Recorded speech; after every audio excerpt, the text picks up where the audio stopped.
Halo, kamu sedang belajar bahasa Indonesia.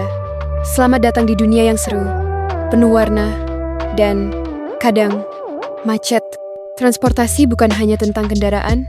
Dalam program BIPA, transportasi adalah tema penting yang membuka pintu untuk mengenal bahasa dan budaya Indonesia secara langsung.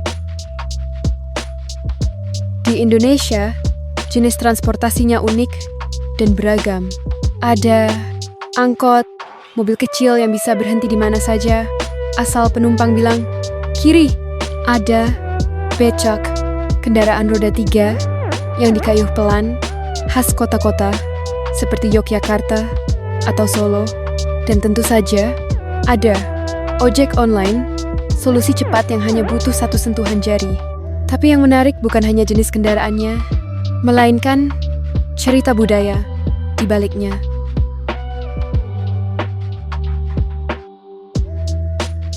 Di kelas BIPA, ketika belajar tentang transportasi, penutur asing tidak hanya diajarkan kata-kata seperti bus, jalan, macet, atau berangkat. Mereka juga diajak memahami cara orang Indonesia berinteraksi saat bepergian.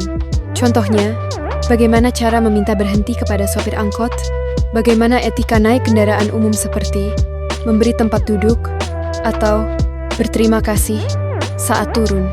Bagaimana cara sopan bertanya arah kepada orang lokal. Ini semua adalah bagian dari kompetensi lintas budaya dalam pembelajaran BIPA, yaitu kemampuan memahami nilai dan kebiasaan dalam konteks sosial budaya Indonesia.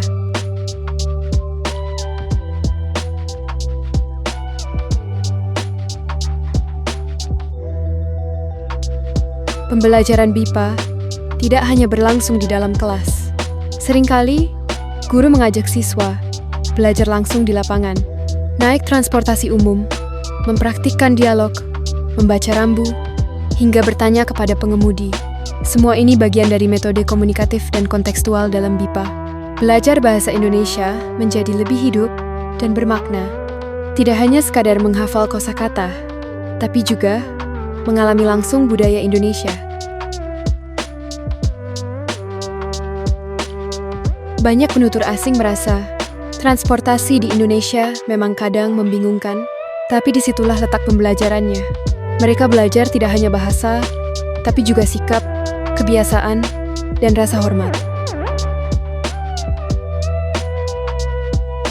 Dan pada akhirnya, setiap perjalanan dengan bus, ojek, atau becak bukan sekadar perpindahan tempat, tapi juga perpindahan pemahaman dari asing menjadi akrab, dari tahu kata menjadi tahu makna.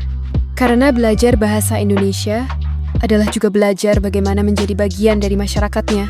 Selamat datang di Indonesia. Selamat belajar dan selamat berjalan-jalan dalam bahasa dan budaya.